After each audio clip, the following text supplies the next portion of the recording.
denk bescheidenheid, doorzettingsvermogen, denk ik zo zeggen. Als het moet zo, hè. Die openheid toch. Die openheid en dat joviale. Ondernemend zijn. Je vecht altijd voor iets, je vecht nooit tegen iets. De warmte die je moet delen met iedereen dat je graag ziet.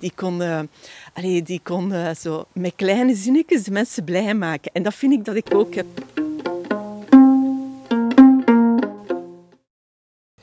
Altijd goed gezond. Dat heb ik zo'n beetje van mama. Ja. Leef aanstekelijk. Het werkt.